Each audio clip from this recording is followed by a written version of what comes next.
I went on the bioidentical cream, and the morning I put that on, it was a transdermal. You put it on your arm, it absorbs in.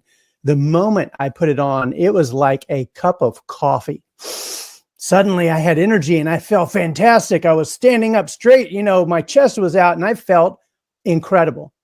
And then the next day I felt incredible again. And the next day and the next day. And then suddenly, about 1 or 2 weeks into it, I started to have some serious side effects. Welcome to The Other Side of Medicine, a trusted source for education, not medication, for 35 years. In every episode of The Other Side of Medicine, we deliver health information your doctor won't tell you about. I am James Krystosik. You can call me Dr. J. Today, we are privileged to have a special guest in the house. It's Dr. Kyl Smith. He is an accomplished author. He's a researcher, clinician, and chiropractor excellence. So we are really excited. Dr. Kyl, welcome to The Other Side of Medicine. Well, thank you so much for having me on. I'm very, very grateful for being here. Thank you. Well, we're grateful for having you here. So first of all, you are the author of this book. Yes. Testosterone Switch. Is that correct? That is correct. That's my book. Okay. I want to make sure the right guy. Okay, you are the man. Okay, so just joking, folks. But in any event, tell us, how did you develop a passion for hormonal health, and how did the book evolve out of that? Give us the story. It's a journey of discovery. It was really a blessing, but it's a blessing in disguise. A lot of my blessings in life came because of a challenge. And then, if you look for the answer, you're led to the answer of how to fix the challenge. And in fixing my own challenge, so to speak, I got to go on and train now thousands of doctors on how to do this program that we call the testosterone switch in practice. So it all came from me years ago. 15 years ago, actually. I was 45 and suddenly I was fatigued. I was tired all the time. I couldn't figure out why I was overweight. And, I ran my blood to find out my testosterone was an unbelievably, miserably low 200. That's 200 nanograms per deciliter. Now, the scale for a healthy testosterone is 200 to 1100. So I'm at the very, very last digit of the healthy, normal scale. And I felt terrible, right? I'm fatigued. I'm tired all the time. First of all, I've got to say testosterone's a lot more than what the media makes it out to be. It's everything that makes a man. It has to do with your cognitive function, your memory, your mood, how good you feel. I got to tell you, I've met so many women that say, I want my husband back. He used to be fun. He used to be joking all the time. We'd do stuff, and now I can't get him off the couch. Well, this is the energy or lack of energy that comes from having low normal testosterone. So I found out mine was miserably low, and I started to look for what I could do to fix it. And a really good friend of mine who's an osteopathic physician, a DO, he recommended a bioidentical cream. So I'll say to you and your audience, at 45, I went on it. I went on the bioidentical cream, and the morning I put that on, it was a transdermal. You put it on your arm, it absorbs in. The moment I put it on, it was like a cup of coffee. Suddenly I had energy and I felt fantastic. I was standing up straight, my chest was out and I felt incredible. And then the next day I felt incredible again. And the next day and the next day. And then suddenly, about 1 or 2 weeks into it, I started to have some serious side effects from that. And I started to ask myself, what's going on? I go back to my DO friend. He says, oh, now you need an aromatase inhibitor because my estrogen went through the roof, which oftentimes happens when a guy is supplementing exogenous testosterone. So now I've got an estrogen problem and I've got a testosterone problem. And I said to myself, wait a second, you're the natural guy. I've been practicing clinical nutrition, at this point in time for like 25 years. What gives? Why did you go down this path? I'm not against bioidentical testosterone if it's necessary, but the question is, for a 45-year-old, is it really? Right? Is it really necessary? So I asked the question, why is my testosterone low? Is there anything I can do naturally to restore it? Because I'm 45, my testosterone's low, but I have to assume when I was 30, it was fine because I felt fantastic, right? So how can I regain the testosterone of a healthy 30-year-old completely naturally? That question took me on a journey of discovery into the peer-reviewed research literature to look for why does testosterone fall in otherwise healthy men? And I found the answer. As a matter of fact, it only took like the first Google search to uncover the answer to the question. And here it is. Are you ready for you and your audience? Now, by the way, I know you know the answer, but for your audience, what causes a man to lose his testosterone as he ages is stress, the stress hormone cortisol. When cortisol goes up, and that's a normal response, by the way, to being stressed. When cortisol goes up, testosterone goes down. There's an inverse relationship. If cortisol is high, testosterone's low. As a matter of fact, in a man's body, there's a switch that turns testosterone off, hence the name of the book, wherever it is over here, the testosterone switch. So there's a switch in a man's body that turns testosterone off, and it's stress. So right now, I want to speak to any man and any woman that's watching this video. If it's a woman and this is your spouse, your husband, think of this. Is he stressed? Is there financial stress, family stress, business stress, work stress? Any kind of a psychological stressor can cause cortisol to go up and for testosterone to go down. And in essence, this is how it works. A young man is like a tight rubber band. He can get stressed, which means to a doctor, he goes out of homeostasis, he goes out of balance. And then like a tight rubber band, he comes right back to normal very quickly. In other words, an 18-year-old, a 22-year-old male can get stressed, cortisol comes up and it goes right back down. But when the fella gets older, it's really common for him to get stressed easier and stay stressed longer. In other words, cortisol hovers around a much longer period of time before it comes back down to normal. So he's like a loose rubber band that's been stretched 100 times. It's easy for him to stretch and go out of balance, and it takes longer for him to come back into balance. So we lose testosterone to stress as we age. And the target for clinicians is to look at fixing stress, helping to fix that stress response. And that will actually boost testosterone. And that's really important to say, because you can go to a vitamin store or a herb store and find all kinds of products that are targeted to men who are wanting to fix this problem. But those products very rarely are formulated to affect stress. They're actually formulated to affect testosterone. And you can actually work with those products temporarily, but if you don't fix the problem, if you don't go upstream to fix the stress response, you can't restore healthy testosterone.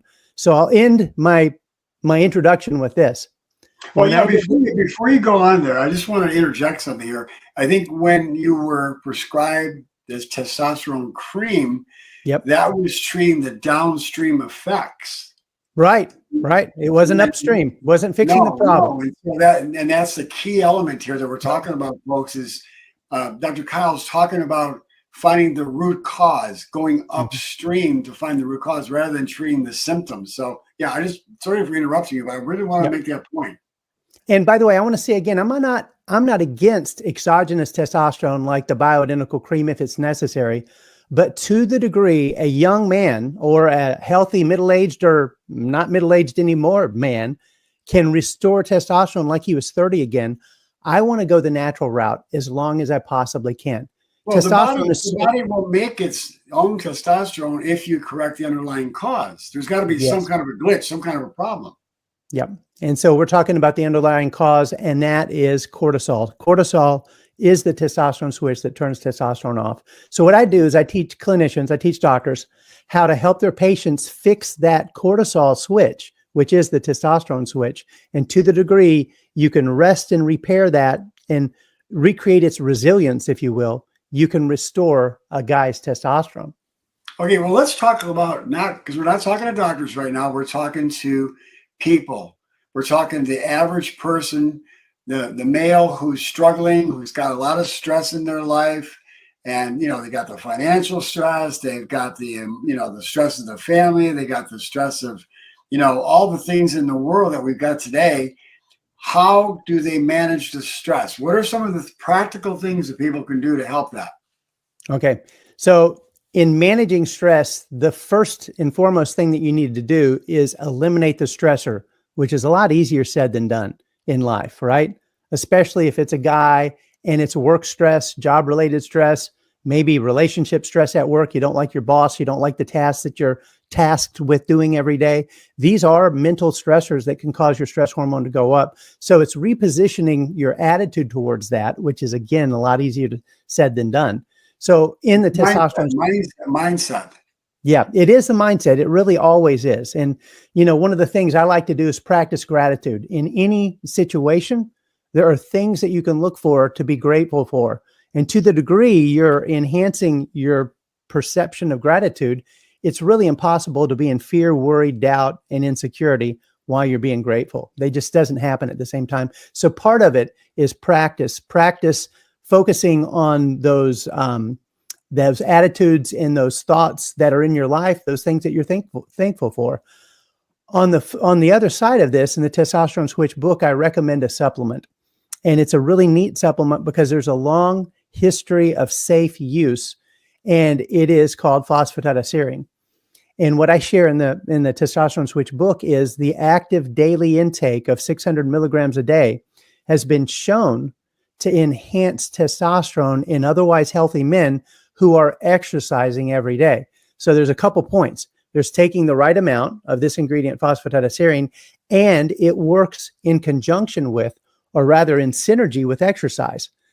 What I've seen in my own life and in clinical practice, you can't take this ingredient, sit on the couch, and make testosterone. But if you take the ingredient and you exercise, and especially if you can do high intensity interval training, you can actually dramatically boost your testosterone for an otherwise healthy male. The way phosphatidylserine works is it works on the stress response in our brain. It's called, I know you know the name, but it's called the HPA axis, hypothalamic pituitary adrenal axis. It's the axis between the brain and the body that literally is the stress response. Phosphatidylserine can actually balance that out for us. And by balancing it, we don't have an exaggerated stress response, meaning we're stressed, but we don't have as much cortisol produced as normally or as we used to. And that blunting of cortisol in the atmosphere of exercise can produce healthy testosterone in men. Mm-hmm. What are some of the other practical things that people could do? I know the phosphatidylserine is a very important ingredient and part of this whole program, but what are some of the other practical things that people can do to help to reduce the stress response? Well, I'm glad you asked. One of the most powerful things you can do is actually exercise. And I've just mentioned coupling or combining phosphatidylserine with exercise. But interestingly, exercise is the best stress reset on the planet. So the question really for a man isn't if you should exercise, it's when every day. And when means taking time into your schedule for you to support and nourish this temple, this body that you've been given. And exercise really does that well. If a guy goes to work and he's stressed at work, the best time to exercise is when he gets home, right when he gets home around 6 p.m., 7 p.m., always at least 2 or 3 hours before bedtime. To the degree he can do that, he can reset that stress response in the body. It's amazing because it's neurological and it's physiological for the body. So there's a neurological basis for the stress reset, but at the end of the day, exercise is the key for a stress reset. If a guy can't exercise in the evening, then it's very important to wake up a little bit earlier in the morning and get that exercise out of the way first thing in the morning. Anytime is good. Evening is best, especially after a stressful day. Now you mentioned the quick burst exercise. Explain that to our listening audience, what that entails and some of the practical things that they can do to be able to incorporate that into their life without having to be a professional athlete or something of that nature. Okay, so the form of exercise that I recommend in the book is called high intensity interval training. And this is for lack of a better term, it's not a scientific term, but for lack of a better term, it's a magic form of exercise because it creates an optimal hormone response. And for a man, that means it will boost testosterone. The key, first of all, is to make sure that any man watching this video is healthy enough to do high intensity interval training. And if there's a question about your health, you definitely need to visit with your practitioner to make sure that this form of exercise is right for you. But the best thing you can do is get some form of heart monitor. I'm wearing one right on my arm right now, which is called a Whoop band.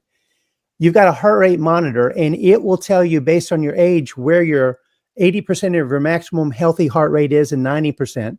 And with high intensity interval training, you basically want to warm up really well and then do some form of intense exercise to get to about 80% of your maximal healthy heart rate for your age. To the degree you can do that quickly, like a sprint of some kind, once you get winded and your heart rate goes up, you take a pause for about 30 seconds to a minute, breathe deep, and let your heart rate come back down and reset. And then you do this again. That's called an interval. So if you and I were doing this, and I'm not going to say this is the best type of exercise, but let's make it a sprint, because we all know how hard a sprint is, right? If we're running, if you and I were doing a 100-yard dash to see who could win right now, right?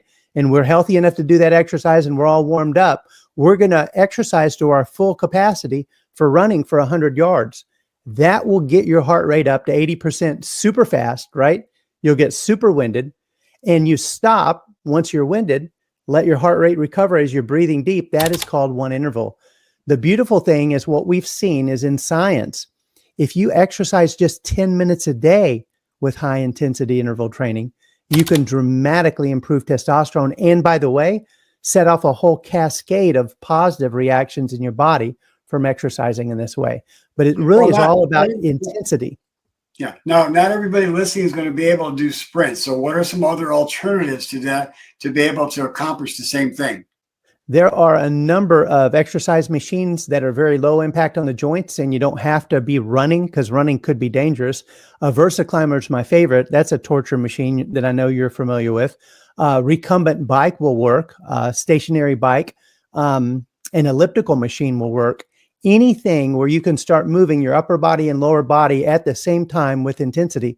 I've seen a lot of doctors recommend rebound trampolines, where you can go on Amazon and buy a good quality one for about $100, put that in your house, assemble it, and put on a good set of shoes that fit well, warm up, and run in place on that rebound trampoline. And that way you're not inflicting any damage on your knees and your hips and your ankles, and you're getting the benefit of moving those limbs rapidly, which will cause your heart rate to go up very quickly. How about brisk walking, just like to get the heart rate up? Brisk walking, but I have to tell you, if you're doing it outside in the neighborhood, you're going to look goofy, because it's going to be that power walk. You're going to be swinging your arms and walking as fast as you possibly can. That will work too.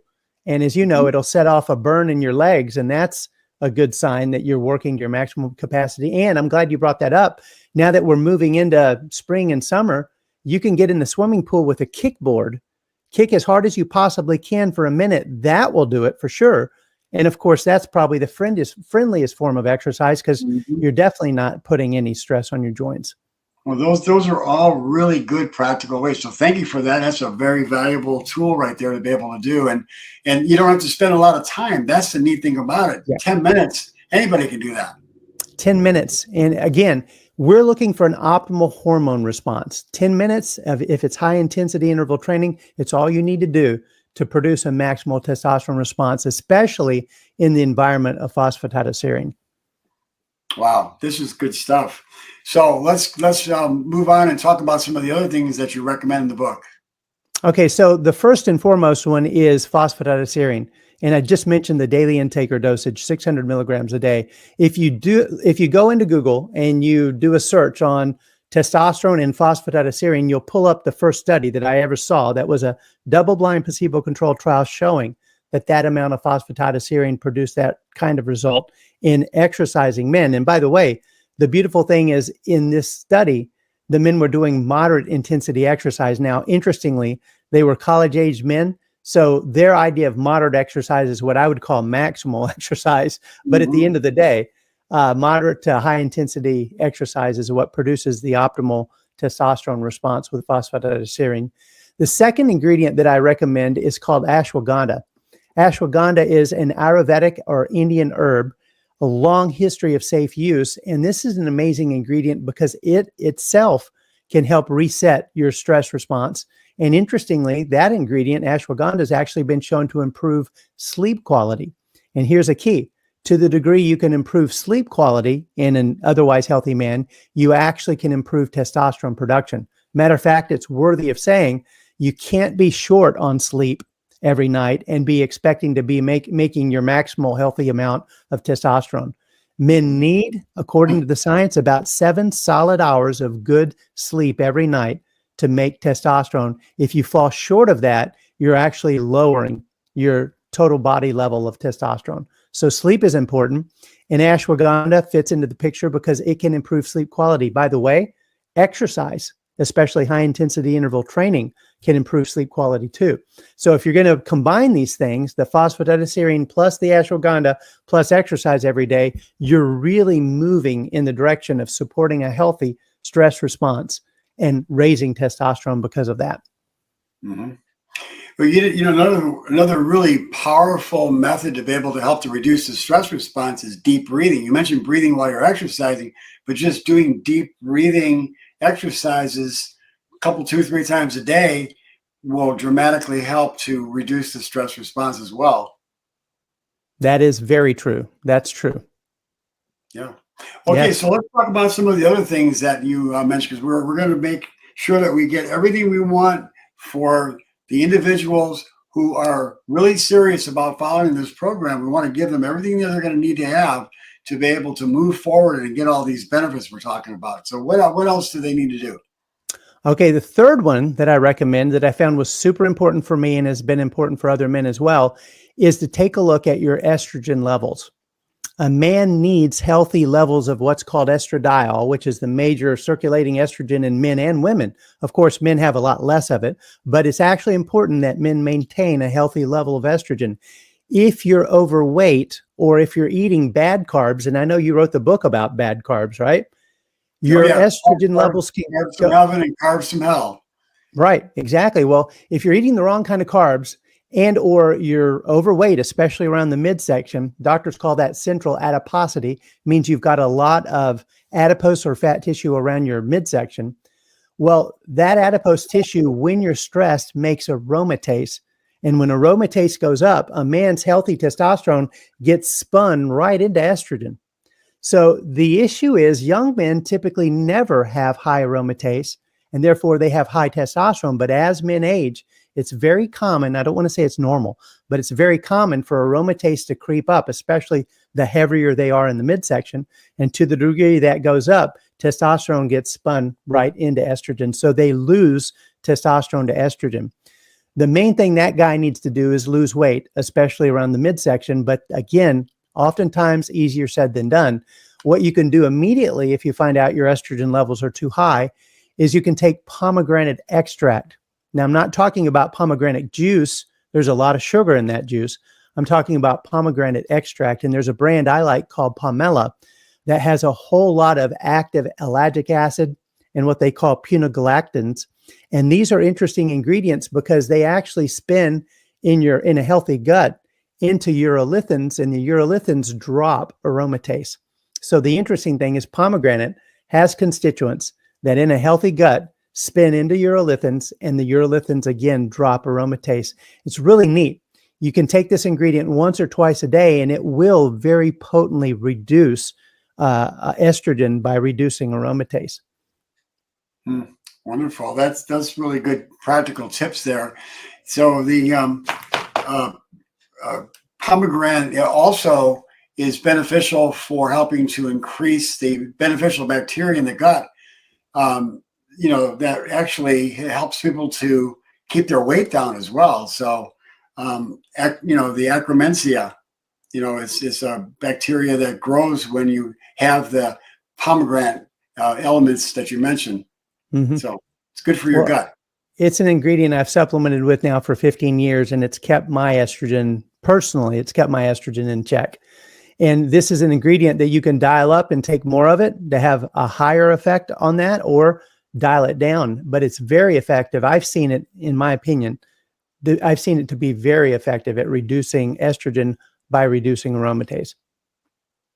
Great. That's terrific. So what else can people do to help this whole paradigm? Okay, we mentioned supplementation with these ingredients, phosphatidylserine, ashwagandha, and pomegranate extract. Another category that I found to be really important, and you should chime in a lot on this too, because it's your area of expertise, and that is carbs. If men are consuming too many high glycemic carbohydrates, insulin goes up. And here's a key, just like cortisol. If insulin is high, testosterone is low. As a matter of fact, if insulin sensitivity is low, testosterone will be low. So the key are to take on new improved lifestyle factors that will help to improve insulin sensitivity. And the thing that I found to be very effective is to take as many of the bad carbs out of the diet as possible. So you're not spiking, if you will, or for lack of a better term, enhancing or irritating insulin every day. So the key is a man needs to keep his insulin low or in check in order for testosterone production to be normal or high. So carbs are a problem. Now, interestingly, back to the young example, I think a kid like 18 or 22 years of age could eat a pizza and drink a whole liter of Coke, and his blood sugar is going to be normal in an hour. I'm not recommending it, but I'm saying they've got a robust ability to deal with bad carbs. But you take an older fella like me, and this is actually speaking from my own experience, I can't do that. Matter of fact, I generally can't eat bread because if I eat bread, my blood glucose goes up, my insulin goes up, and my testosterone goes down. So I found it's super important for some men as they age who can't tolerate carbs like they did when they were younger to really watch, measure, and restrict the simple bad carb intake. And that goes a long way to set the environment for healthy testosterone production. So let's talk about what these bad carbs are, and I could chime in as well. But what are, in your estimation, are the ones that people need to be staying away from? Well, I know you're going to agree with this first part of it. It's different from individual to individual. But what I've noticed in practice and in training other doctors is older men that used to be able to handle carbs typically can't handle carbs as much anymore. And I find it to be really important, and I've done this myself, of course, to take a look at your blood glucose levels, because sometimes you'll find that there's certain foods that a person can eat that would spike their blood sugar that you wouldn't expect would spike their blood sugar. But for what I found is corn typically can have a high glycemic effect. Just about any form of processed corn can be bad for blood sugar. So there's an example. And then if you go down the grains, many times men that could handle grains when they were younger have trouble with them now. So they need to be limited or eliminated in order to set the stage for healthy insulin levels. At the end of the day, there are nutritional steps that I know you're familiar with that a man can go through to help improve his insulin sensitivity out besides diet. But I believe that diet is probably the most foundational thing that we can do with regards to manifesting healthy testosterone. And it comes for many men back to watching their simple carb intake. So to answer your question, I hate to say it, but a lot of men can't tolerate grains, especially processed grains, like they did when they were younger. Yeah, the processed grains are certainly, the standard American diet is those processed grains.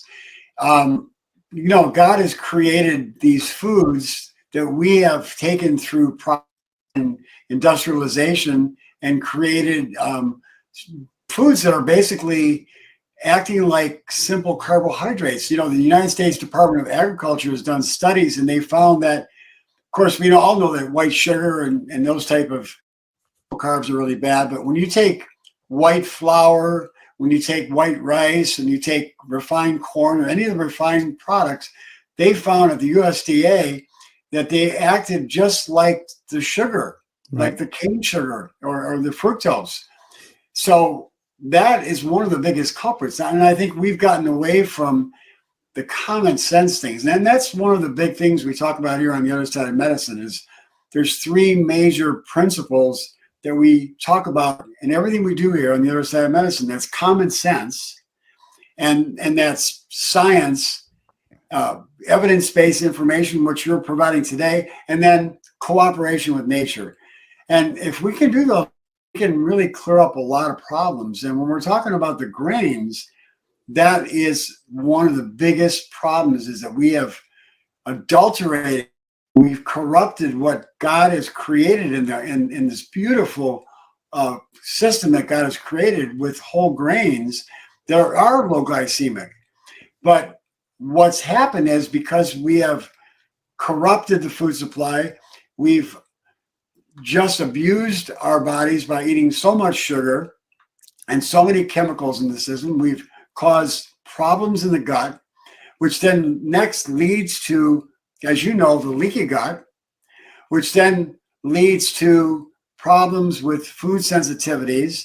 And a lot of the people who are having problems with grains today, I believe very wholeheartedly, and I've seen it in my clinical practice, that it's the grains that are adulterated, they're fine grains, but also the carbs that the person becomes sensitive to or allergic to that create problems.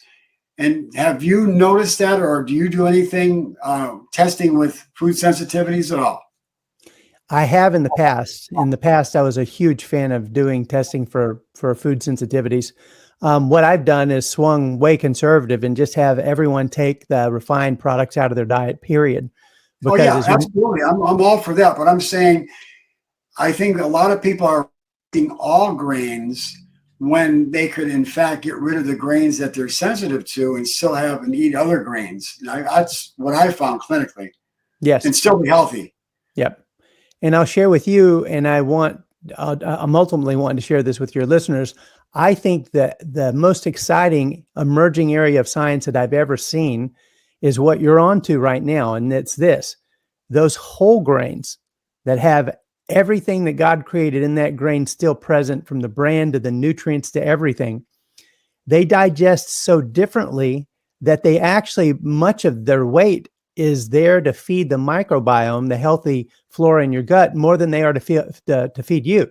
And through modern technology, we've taken that whole grain, stripped all of those factors that feed your gut out, and just have the carb part that feeds the human, and then spikes the human's blood sugar because it's unnatural. A carb was never meant to digest and to absorb as fast as a refined carb does. So my point is, if you go back to the whole grain, like you're mentioning, a lot of that by weight is bulk that never fed the human, but fed all the microbiome. And we're finding, as you know, there's 10 times more bacteria in your gut than there are cells in the human body. So we're really carrying this microbiome around, and we're symbiotic. We're dependent on them. They're so dependent on us, and they're dependent on what we eat.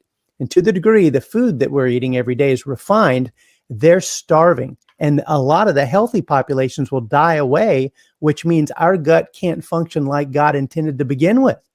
So it all comes back to eating as unrefined and unprocessed as possible. And to the degree a guy can do that, you're right, he could probably tolerate the grains that I take him off of. But my problem is, many of these men, as you know, will go up to a famous Italian restaurant that's a chain across the country, and they'll eat a week's worth of carbs in one sitting, and all the carbs were refined. I mean, that's just not how humans were created to eat. So there's a balance issue, there's a processing issue, but really, if you come back to what you're saying and you eat the whole grain and you drop the glycemic index, then you are creating that environment that can manifest healthy testosterone. In moderation, like you said too, in moderation, not eating, just a whole big plate of pasta. You should be having a lot of greens on your plate, a lot of salad on your plate, and some proteins as you have. So you really need a balance in what you're getting on your plate as well. So many people are just loading up on the carbs by themselves. Not a good idea. Right. So the interesting thing is, tying it back to the beginning of the talk, what we are talking about is men lose testosterone to stress. When cortisol goes up, testosterone goes down. Then men lose testosterone to carbs. When insulin goes up, testosterone goes down. So there's a double whammy there. And then those men with poor insulin sensitivity, they get overweight, specifically around the belly and the love handle area. And that creates the adipose tissue that drives aromatase up, and that drives estrogen up, and that drives testosterone down. So there's really a trifecta happening here that starts with stress, then eating habits, and those causing excess body fat that causes aromatase to occur. So it can all be unraveled. You can all go back to the beginning by handling the stress, either emotionally, psychologically, or through nutrients, like we mentioned, enhancing the exercise, and then eating a low glycemic diet of any kind, but a healthy, unprocessed, low glycemic diet to support those healthy insulin levels so testosterone can be created. Yeah, that's a really powerful way to be able to help the body and assist the body in its effort to repair itself. I mean, that's what we're talking about here, right, doctor? It's like the body is able to heal itself. We're providing it the nutrients and the lifestyle that then the body can heal itself. That's what God has programmed into the body, the ability to heal itself. Yes. Isn't that amazing? And isn't that wonderful? I'm just every single day when I see it in my practice, and as I'm sure you do, it's a miracle that happens. But unfortunately, modern medicine today is not taking advantage of that power. I always tell people that I make an analogy. It's been said that Einstein said that we only use about 10% of the capacity of the human brain. Well, I tell people that modern medicine is only taking advantage of about 10% of the capacity of the body to heal itself. We're talking here tonight about unleashing that power, right? Yes. Yep. Removing the barriers. So let me mention a couple things because I know that we're coming up to our timeline here shortly. I'd like to set the stage for your listeners and viewers to be thinking about this. The science shows that if a man is stressed and cortisol is high, his pain threshold is low. In other words, one of the things that we've seen in practice is otherwise healthy men that are 40, 50, and no matter what they do, they have aches and pains.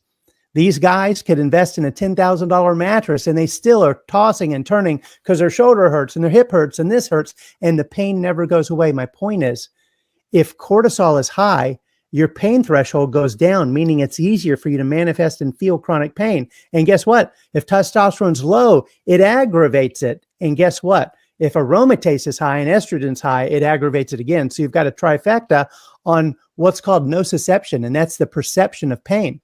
So to the degree a man can raise his testosterone naturally, lower the cortisol naturally, lower the aromatase naturally, you can actually reverse those chronic pain complaints, and that guy can sleep through the night again. It all comes back to the healthy testosterone. So I want to mention this because it's in the testosterone book and it's the best part. What is healthy, optimal testosterone for a man? It is 550 nanograms per deciliter, 550. Now the scale goes from 200 to 1100. So you're really right about halfway up the scale. But at 550 and above, there's protection from heart attacks, strokes, cardiovascular events, cerebrovascular events. The bottom line is all-cause mortality. The chance of dying from any cause goes down when testosterone goes up. And at 550 is the healthy number. Now, that's an important number to remember because you want to go to your doctor. If you're watching this video, you want to go to your doctor and find out what your number is. And then if it's lower than 550, do anything and everything you can to get it up because you want protection from a heart attack. You want protection from cerebrovascular events or strokes and things like that. You want protection from all-cause mortality, dying from any cause. And testosterone affords that. So what I'm saying this to say, this really raising your testosterone removes the blocks to healing. And a man's body can produce his own testosterone at 40, 50, 60, 70 years of age. It happens all the time. They can manifest testosterone above 550 nanograms per deciliter. And now in this short interview that we've just done, men know the secret. It's all about eating right, exercising, and taking nutritional supplements that can help improve that stress response. That is an amazing way to put into capsulization about what's inside this book. People need to get this book. How do they get this book? It is available on Amazon, so you can go to Amazon. Okay, good. Well, they can go there. And once again, it's the Testosterone Switch.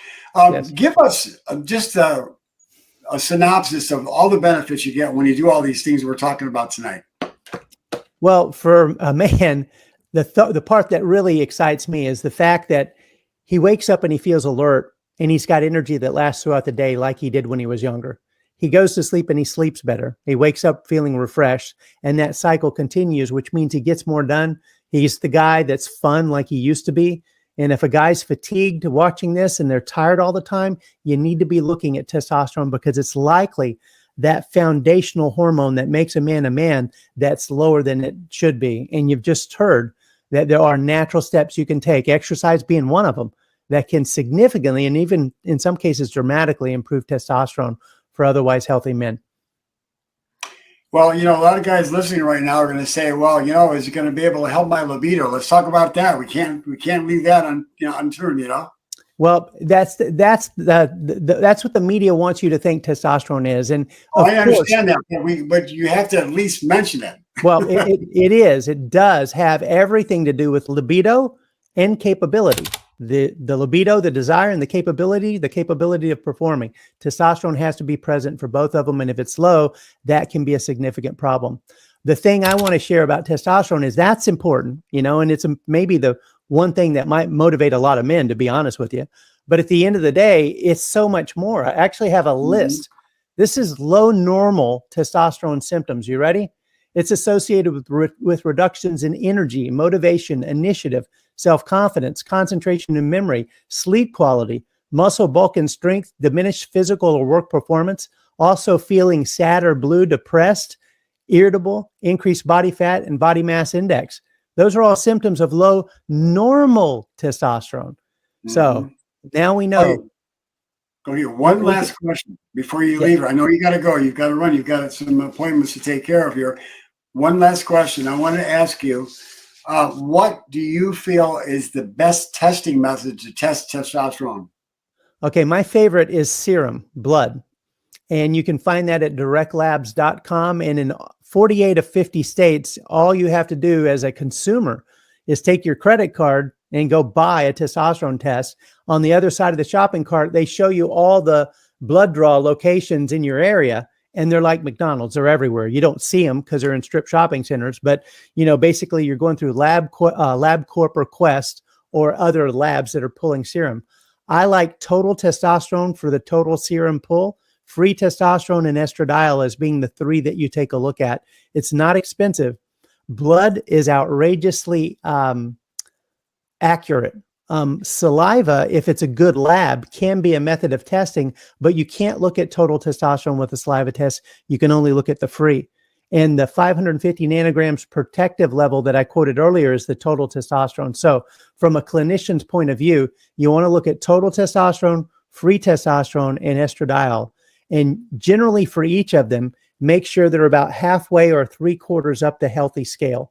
Testosterone being the most important, you want it above 550 nanograms per deciliter, and the scale is typically 200 to 1100.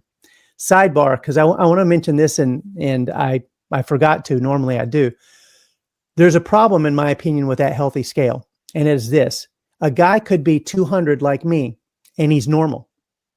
Do you think a guy that's 200 and they're quote normal, I mean, that's the last digit of the normal part of the scale, but do you think a guy that's 200 feels the same as a guy that's 700? They're both quote normal. I'm telling you, there's a lot of men walking around that have been told their testosterone's in the normal range, but it's the lower quadrant, the lower 20 or 25% of that range, and they're feeling terrible. Above 550 is when the benefits of testosterone really start to manifest. Now, if you're 200 and you go to 400, you're going to feel fantastic because you just doubled your testosterone. But I'm saying the heart healthy protective effects of testosterone manifest above 550. Then these symptoms that I just mentioned go away. Libido and capability are, of course, off the charts like they were when the man was younger.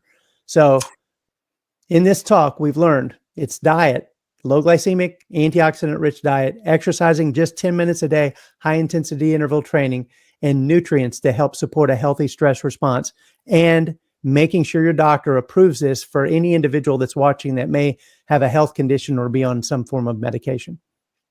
Wow, wow, wow. You just packed a lot of information into a little bit of time. So Dr. Kyl Smith, thank you so much for joining us here.